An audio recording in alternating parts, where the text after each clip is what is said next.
This time on Hellfire Heroes. Horrible, horrible road. A freak blizzard hits central Alberta.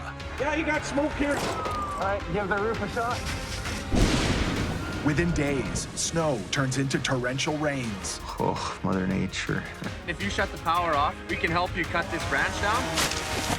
It's all in a day's work during these weather extremes. It creates multiple issues. Basically, get out of your car and run. In the untamed wilderness of Alberta,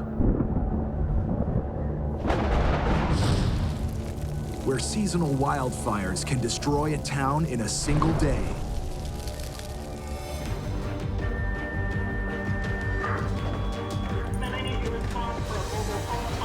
A special breed of firefighters risk their lives One, two, three. to serve and protect the people who live and work here.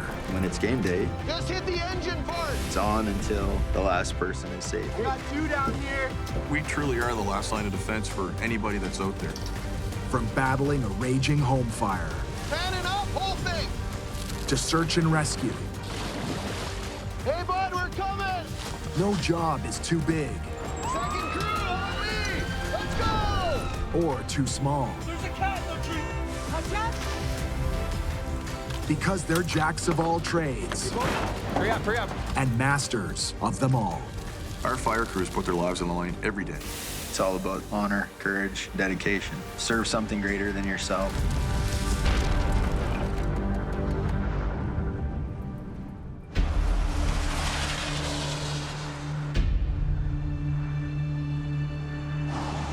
Probably that guy just let everyone know the roads are really, really slick. It's the month of May in Slave Lake, Alberta. And in just a few hours, an intense low-pressure system from the northern United States has dumped 20 centimeters of snow on the town. Horrible, horrible roads. More than 20 years of experience tells Chief Coutts, weather like this can cause a lot of trouble. This morning is just one of those mornings where all this snow turns into chaos. Single vehicle collision at Columbus, 36 Highway 2.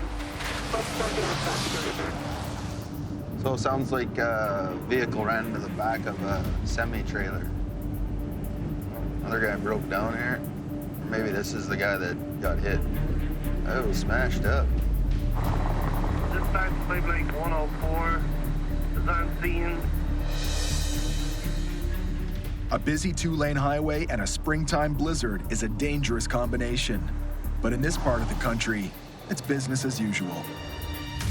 Located on the southeastern shore of the province's second largest lake, with the Rockies to the west and Arctic conditions blowing down from the north, Slave Lake weather is anything but predictable.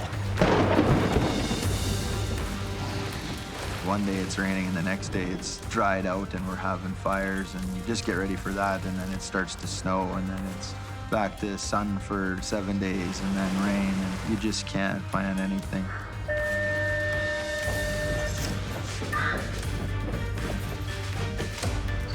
We're out of here.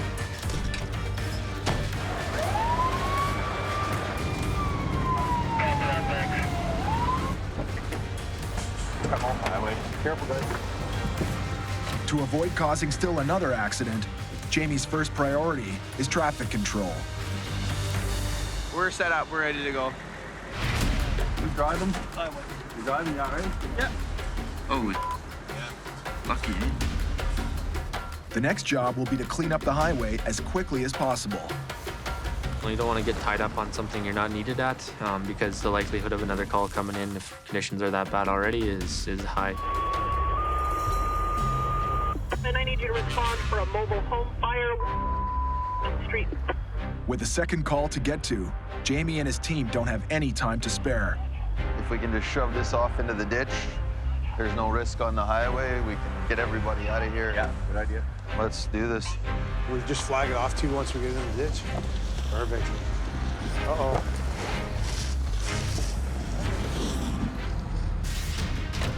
The occupants are out of the building. They're in the front of the house in a Toyota Venza. Notifications in progress. Dispatch, you can mark 102 on the routes. Now it's fine. Confirm. In Canada, fire strikes over 12,000 residential structures every year. About 2,500 of those fires occur in Alberta. And for most firefighters, the most rewarding part of their job is protecting people and their homes. So it's just right over, one street over, in a trailer row, which is unfortunate. Trailers are highly flammable. They're usually surrounded very closely by other trailers. And so if one goes up, you worry about it spreading to the next one, to the next one. It's a tougher thing to try and put out. Any of the peace officers on the radio here? Chief's first task is to assess the situation by conducting what firefighters call a tactical 360 walk-around. Trailer fires are a tricky structure fire for us. Usually the roof voids are very small. And so once fire gets up there, it can spread really easily. Keep everyone out of there and we'll go out. Yeah, look at that. Dispatch, send whatever trucks, right? Just get the guys here. We got 3 trucks coming. People need to get out of the way. I want to cordon it off, get people that are inside there out, and stop people from coming into our area. Dispatch, 161 responding.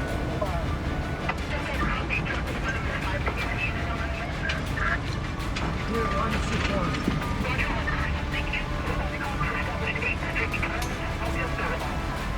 161 right up to that black SUV. Leave room for the ladder truck.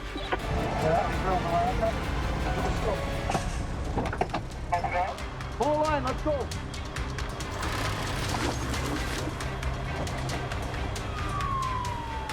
Second crew, on me!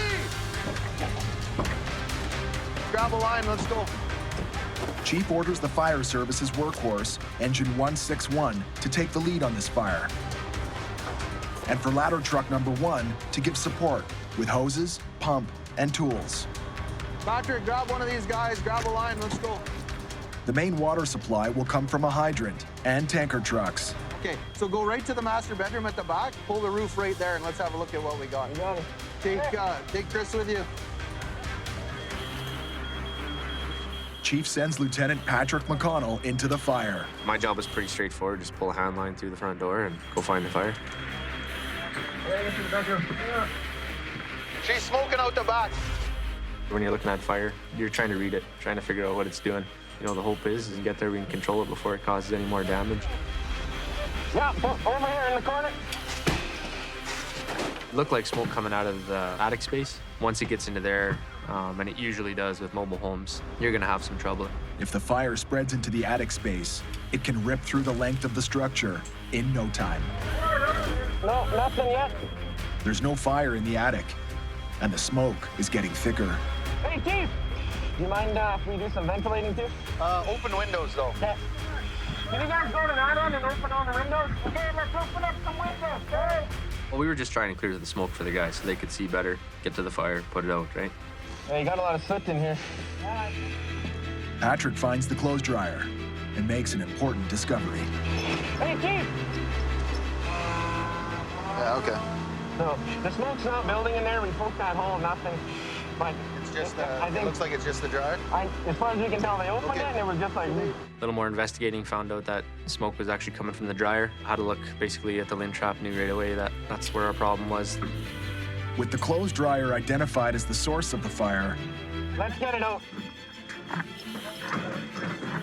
Chief goes to the neighbor's house to find the owners. Did you ask her, was the dryer running?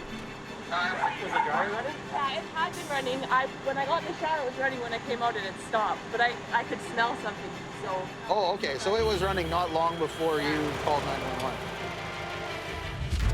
Every year in North America, improperly maintained clothes dryers are the cause of over 3,000 fires.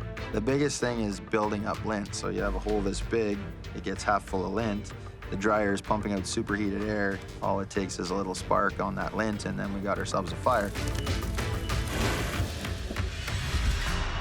Don't just say it's the dryer and we're done. Go in there and make sure that the fire's out. We did a good job up till now, but let's not blow it. Okay. So wherever that vent goes, I want to follow that all the way out. Okay. Firefighters crank up the positive pressure fans full blast. If the fire has been contained, no smoke will show.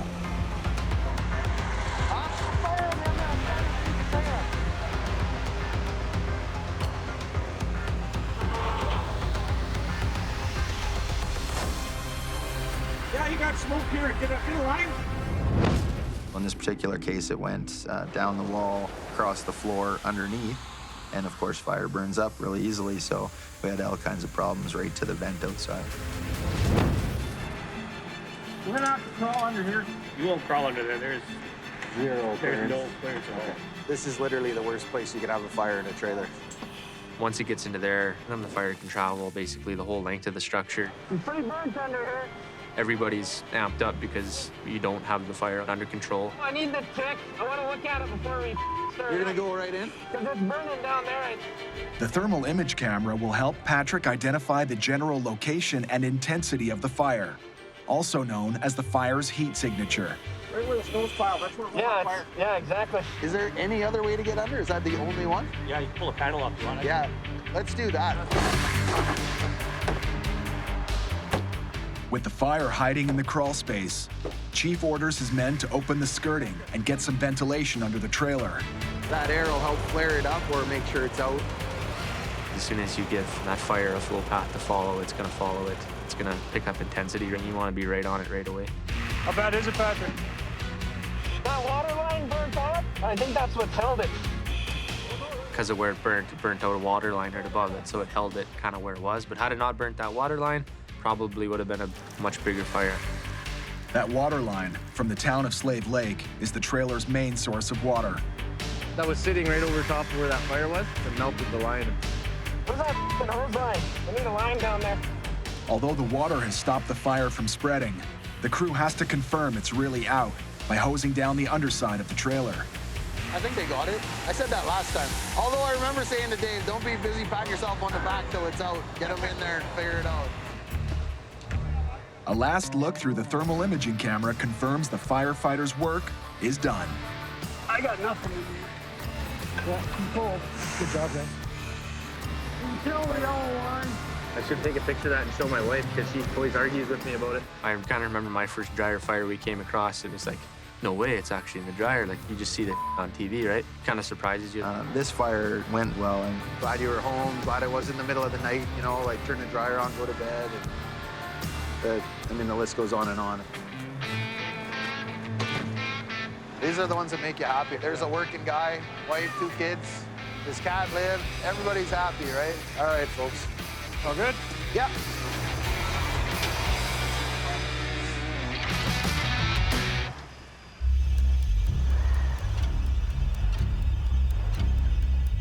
It's a cold day in Slave Lake. And firefighters are on the alert because dramatic drops in temperature result in longer operating times for heating appliances and often lead to an increase in home fires.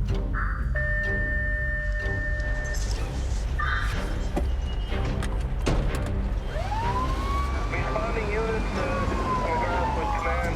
We have an outbuilding behind the garage. Heavy smoke, visible flame in ceiling. Dispatch, mark 121. Knox. Take it very slow. Everything is very quick. Okay, copy that. Lesser Slaves Fire Hall 1 responds to an active structure fire. Captain Bruce Turnbull, one of Chief Jamie Coutts' most experienced volunteer firefighters, meets the homeowner, who leads him to a work shed near the main residence. Okay, on the side. On the side, in the middle, you will see a vent. Yes? And right underneath the vent, that's where I think it started. Okay, on the side, in the middle. Yeah. We think it started inside, about the center, in the middle. There's kind of heat source. We're not sure what was inside there. Possibly electric heat. You guys go and start with this window. Go right now. Before he sends his firefighters inside, Captain Turnbull wants to ventilate the smoke out of the structure. Hey, Logan, come here. Go take that other window and don't be fussy about it. Just get it done.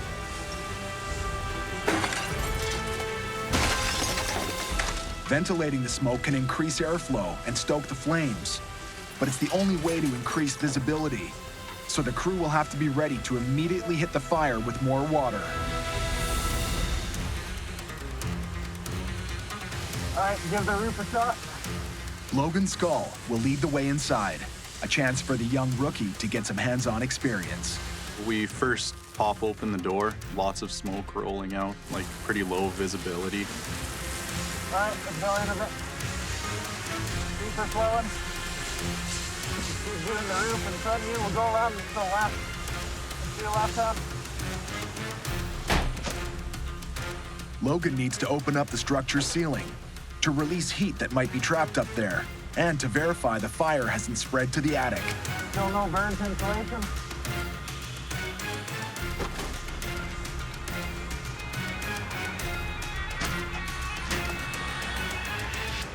All the plywood we pulled down to get into the roof, all the insulation was there. It was all still pink.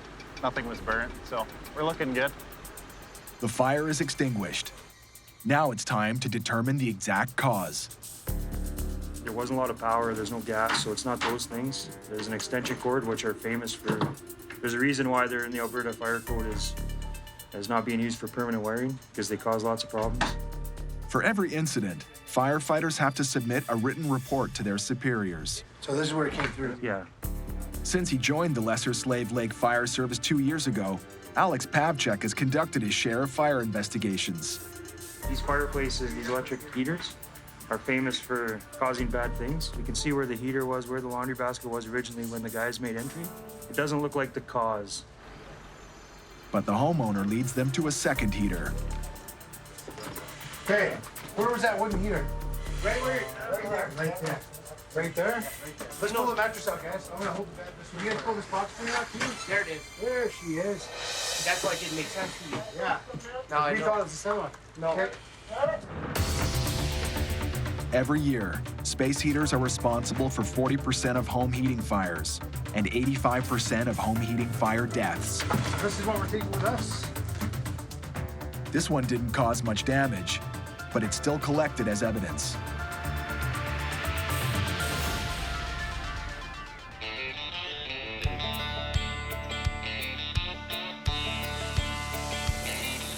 After a messy call, time for maintenance and a thorough cleanup. Make sure if it's dirty, we clean it. If it's broken, we fix it. If it doesn't know where it goes, we find it at home. We're pulling the mats out, too, guys. Because the weather's been so crappy, we're cleaning trucks.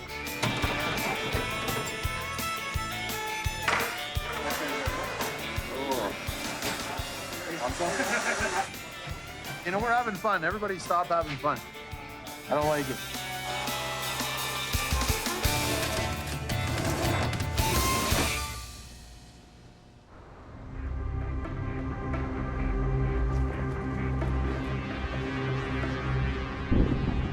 In Slave Lake, a spring snowstorm has given way to torrential rains.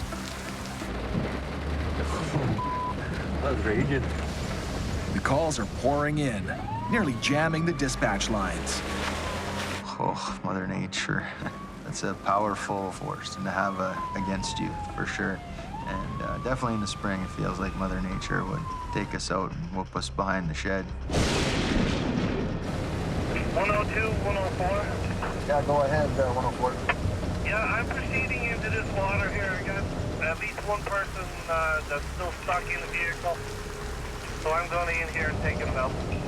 Okay, copy that. I don't think the town guys can help us because they're swamped, literally. We'll get you some more resources here. Right. Okay, so you and Paul can start driving around again, looking for bad areas. Just make sure you stay in contact with 102. Make sure these two know. Pull 161 across. We're gonna go take over down there.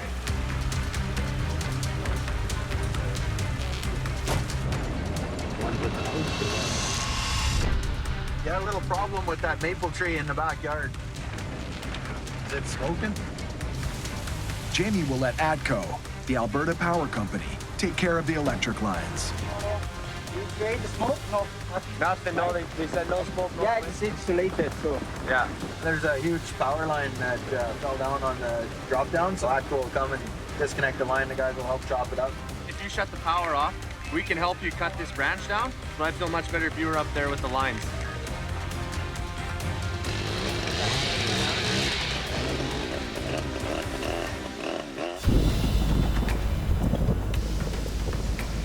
In Slave Lake, a torrential rainstorm has swamped the fire service with emergency calls.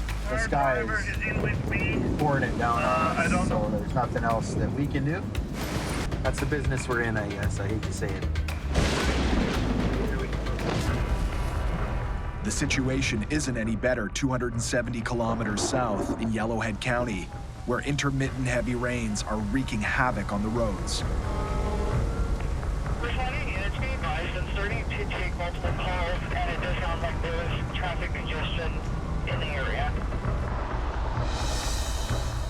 A semi-tractor trailer truck has skidded off the road and rolled over.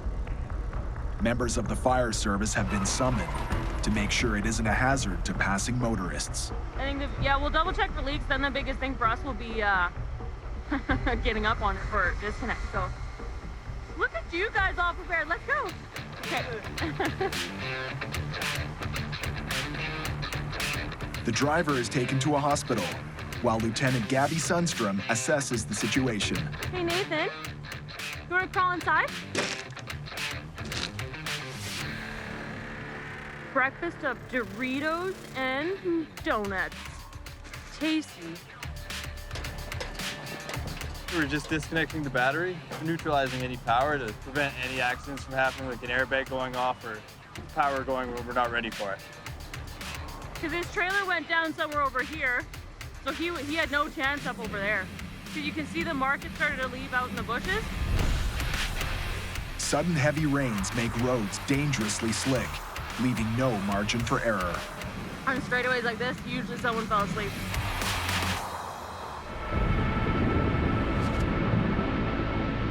A few kilometers down the road, the rain starts up again, and dispatch sends out a much more troubling call. All responding units be advised. Truck was discharging product. Tractor trailer hauling frac-sand, trailer's holding low. This truck is carrying frac-sand, used for resource extraction by the oil and gas industry. It's messy and potentially hazardous. Chief Albert Barry arrives on the scene. A frac-sand trailer had an issue with one of its axles. It heated up enough that the tires caught on fire. They're able to pull over, get the tractor disconnected from the trailer, burn most of the tires off the back of it. Frac-sand contains silica, a dangerous substance, and breathing the sandy dust can be deadly. So to protect passing motorists, he shuts down the highway. Frac trucks and vac trucks and wide loads, and there's float trucks, and you name it. There's a plethora of different vehicles out there. We've got to put our people, and I'm sacrificing their safety to put them on the road to deal with that incident, as well as all the people that are trapped in that zone that we had. One of the things we always do is we mitigate the calls to the best of our ability, and we take risks that normal people wouldn't.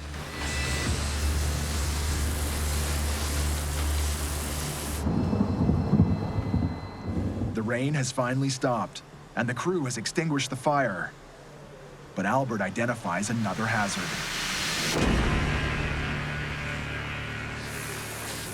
You guys see the trail of aluminum that left? Start at the truck, but look down the road how far the aluminum was melting off. It's aluminum from one of the fittings or from something on the vehicle. When the fire was burning, obviously heated up to a molten state. You can see where it ran down out the side. But if you look behind us, there's a trail of probably 300-400 meters back there where it was actually dropping on the pavement and hitting it. So again, when aluminum gets hot, it turns to a molten form very, very quickly. Molten aluminum is a serious danger to firefighters and their equipment. But fortunately, the earlier rains cooled off the hot metal before it caused a problem. So they've got a bit of cleanup they're gonna have to do here with the sand that's come out of the tank, because the tank's been breached. We'll have to get that picked up. We've still got a little bit of smoldering debris on the ground we're gonna overhaul. We're just waiting to see now if any flame pops up out of anything, and hopefully we'll be able to get back on the road and get out of here quick.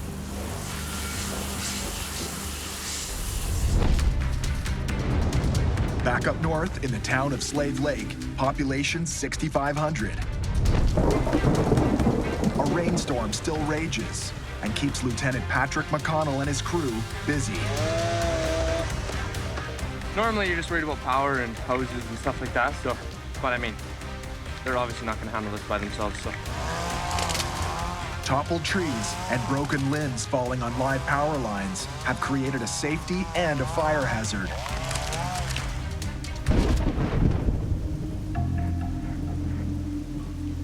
How you doing?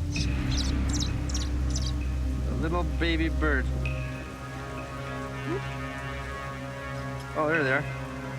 But so far, the only victims are a few hatchlings knocked out of their nest. They don't look like they had a good time. Hey, Chief, it's Patrick. We just finished up here.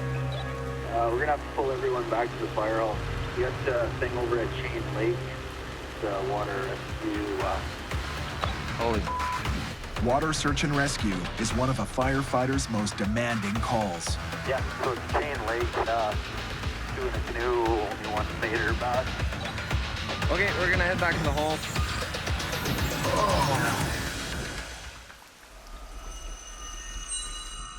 The RCMP has reached out to the Slave Lake firefighters for assistance because certification in search and rescue requires hours of training.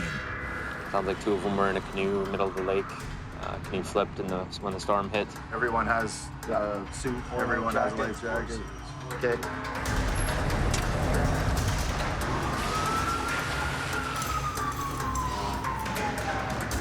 We'll find them, hopefully. Maybe he made it to shore, hopefully. And we just got to track them down. Your average person can't swim a kilometer. If they panic or if they get tired and they don't know ways to cope with that, they're gonna drown before they get to shore. That's a big problem for us. We don't have time to mess around. The rainstorm that set off this search and rescue mission has finally passed. Oh, look at it. But it's left a path of destruction in its wake. Look at the size of these trees. Well, Pete, there's a tree in the road here, so we're gonna have to get the tree out of the way so we can get our truck through.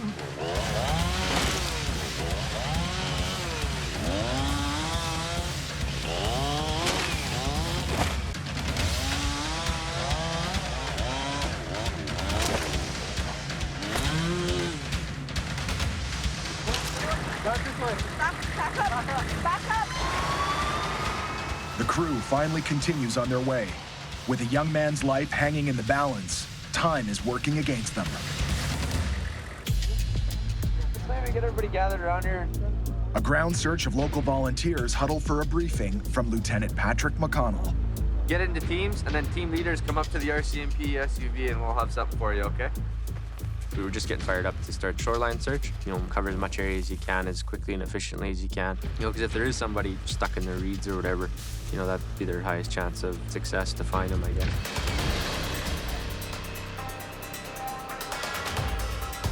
The RCMP updates them on the situation.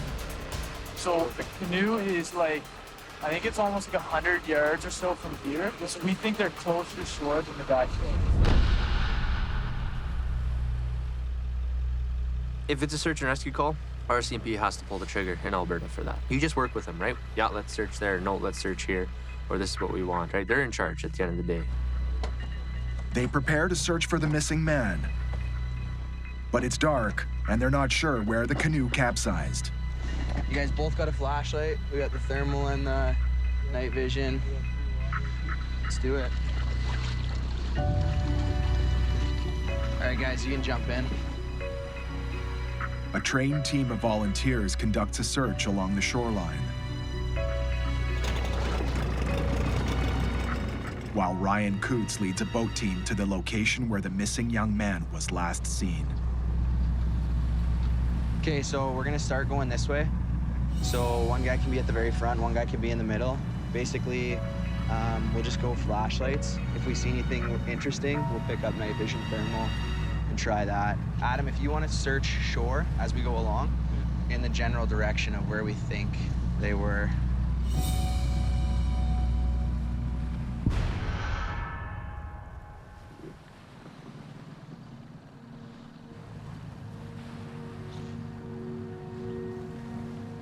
A nighttime search for a person floating in dark waters is not easy. Every ripple or shadow can trigger a false alarm. Hey, stop. Turn your light off. Turn your light off. See that? Right there. What is it? It's like a can or something. Yeah, something floating right there. Man, I hate this. When you're looking for something, you think everything is something.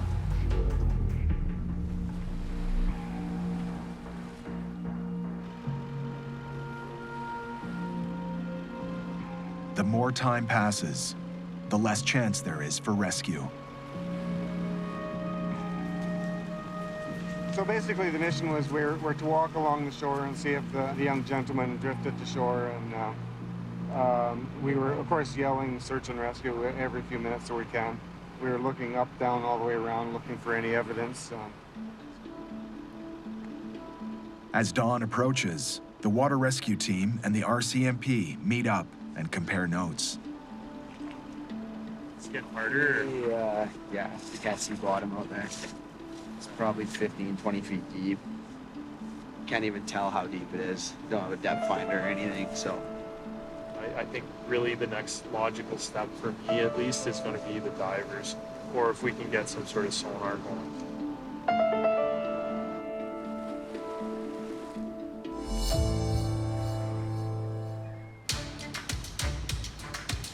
After working through the night, the search and rescue teams are sent home.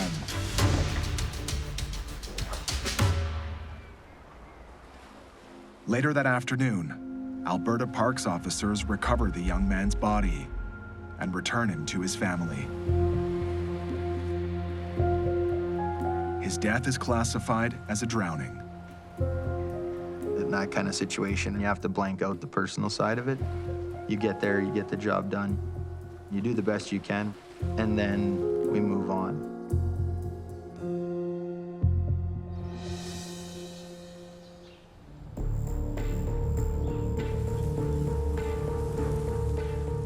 With bad weather causing so much trouble lately, Fire Chief Chief Coutts attends a weather forecast briefing along with local, regional, and provincial representatives.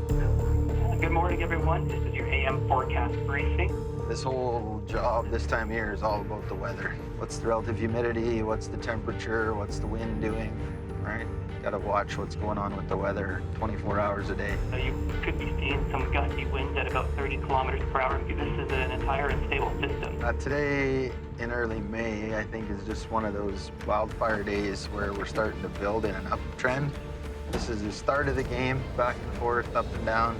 It's all just a dance. Right now we're dancing with Mother Nature, seeing what's going on.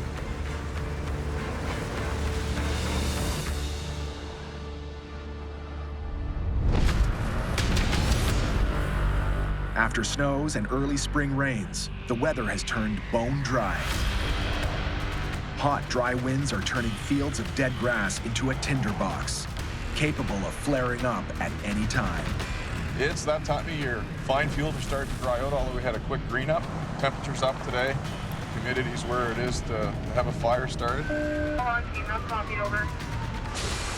In Yellowhead County, Fire Chief Albert Berry is responding to reports of a brush fire. We're gonna see if we can get a ring around this real quick. Fire Chief Albert Berry and his team are on the scene, ready to snuff it out. We're gonna come right back in here. We'll set up on the road, stretch the forestry line in towards that machine. The crew doesn't waste a minute, moving in to knock out this fire before it grows.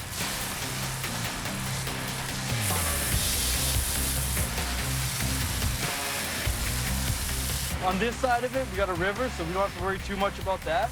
But over here, where it can spread to the unburnt fuels, we really got to make sure it doesn't take off on us and turn into something we really don't want. Starts out as a little fire.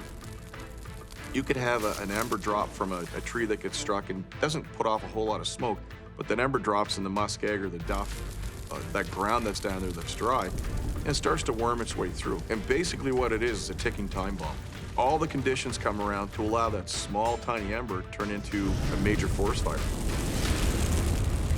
And just because a grass fire looks dead doesn't mean it's not hiding underground. Next step is just dig up hot spots, get to where the root of the fire is, dig it up and expose it, put water onto it, and repeat until it's all done. Anything that's smoking, we're putting water on. Make sure it doesn't flare up again. Alberta Forestry is on the scene. These burnt trees with dead branches ready to fall without warning are known as widowmakers, for good reason. A couple years back, I had about a 6-foot chunk of log hit me in the top of the head, my helmet, and brought me to the ground. He did mention, he said something about that widowmaker that's in there. So yeah, there's a few problem trees that probably should come down. So. And they can deal with that. Once that tree falls, I think we got it under control. Okay.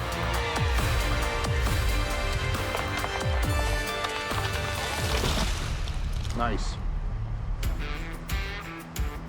Quick response, quick knockdown, lots of water on scene. You know, they're getting at this fast and getting that hazard mitigated as quick as they can. Very happy with the job the crew did.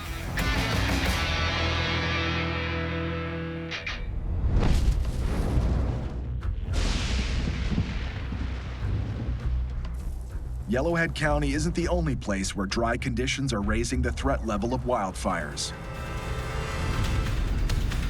In Slave Lake, the fire chief is on high alert. The weather right now is crazy thunderclouds everywhere and getting lots of dry lightning, so one of those days where we get pockets of fire. A report just came in for a brush fire on the property of volunteer captain Bruce Turnbull. 141, 102. Go ahead. Yeah, I'm just pulling off at Turnbull's place here and see some white smoke, black puffs. I would say it's gonna be real close to just south of his place. Okay, copy that. We're just coming up to his approach. Got some smoke in sight. Chief Coutts isn't taking any chances with this fire. All his trucks have been called in. Hey, what do you got? We have at least 4 or 5 brush fires. The one is now spreading to the trees. We're going to start camping those big spruce trees in the back there. Okay. This structure, everybody's gone. There's nobody in here. Okay. There's no hazardous service here at all. But we have a dugout back there with quite a big good supply of water. So let's get a game plan for this.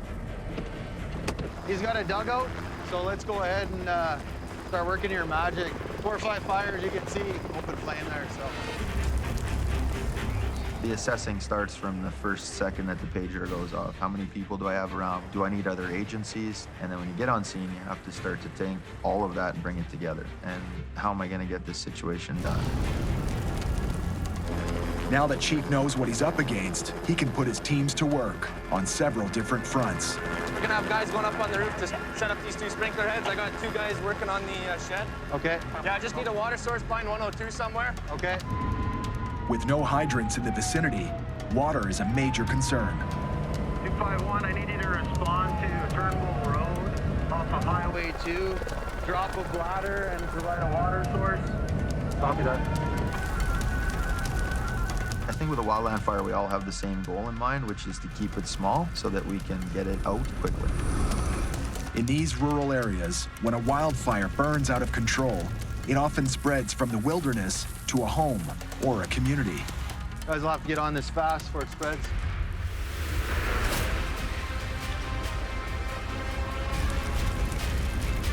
Roger, get out of 100.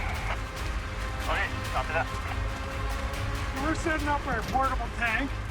We're gonna dump our entire load from this truck into this tank.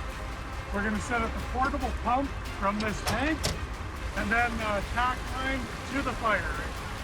So that's what we're doing, is we're dumping our load here. During wildfire season, it isn't just Chief Coutts and his team who are ready to respond. Anytime you're going to deal with a wildland fire, you're multi-agency. So, I want to make sure that I'm talking to the folks from forestry. There's one kind of right behind here, so it kind of goes in a line back this way and then goes about, 100 feet to the right. Yeah. So, Guys are quite comfortable with what they see in the bucket source and, cancel tankers, so. Okay. Forestry has a helicopter in the air and is sending a ground team for support. But that's not all. Bush Baby Terrace, Pavcek on 40. Go ahead, Pat. Hey, Terrace, I hear you're on the way there. If we can get you to come into Bruce Turnbull's yard, I'll spot you in. Roger. We're gonna nose him in right here so we can get some water cannon action on that. Bush Baby is Chief Coutts' secret weapon. So Bush Baby is a company we use all the time. He's got these big trucks with floater tires and water cannons on the roof. Lots of water, lots of capability. It's all about speed and efficiency, right? Terrace is the guy that runs the trucks, and he's awesome. We use him all the time, and he's a good friend of all the guys, and he's really knowledgeable about forest fires. So when he shows up, you know there's going to be a lot of water getting put on the fire. It's going to be in the right place, and it's going to come with a lot of experience.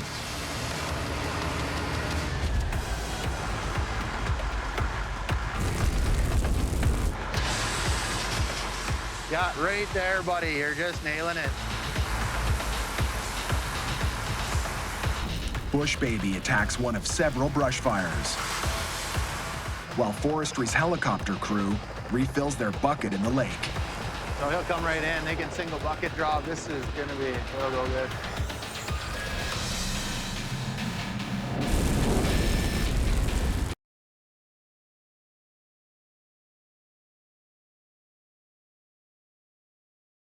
Hey, can you give me right about 10 degrees and I need about another 30 feet? Yeah, that's beauty right there. That's beauty. The flames are spreading fast, and before they're too big to knock out, the Forestry Service sends in a chopper. This is gonna be real good.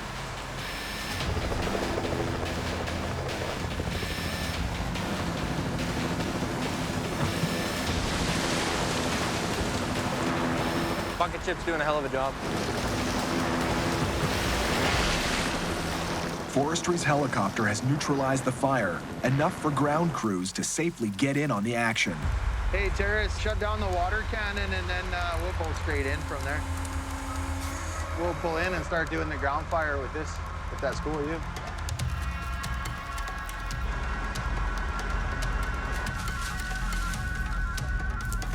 They're gonna put some hand lines on it now, just to cool it and start working it, digging it up and working it.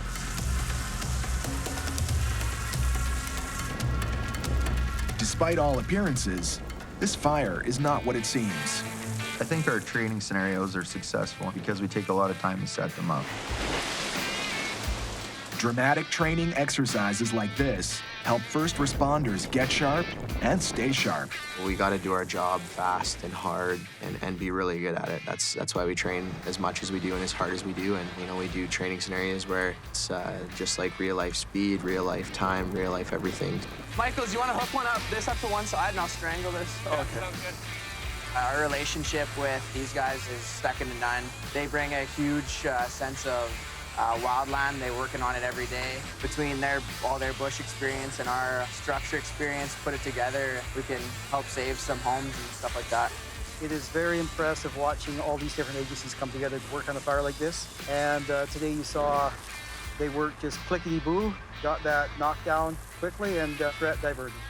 The exercise is over. It's time to clean up. And now everyone's ready for the real deal, to answer the call for a real wildfire. Yeah, we're out of here. We gotta book up to Deputy Chief. Okay, Mike, thanks for your help. You guys made this work, so appreciate that. No problem. Anytime, guys.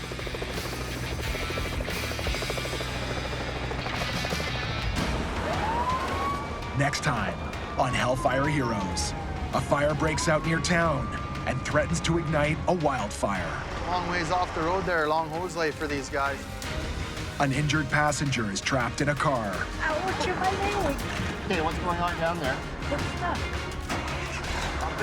Hop in. A mysterious fire alarm raises suspicions. Just wondering if the RCMP were headed there. It sounds like kind of a weird one.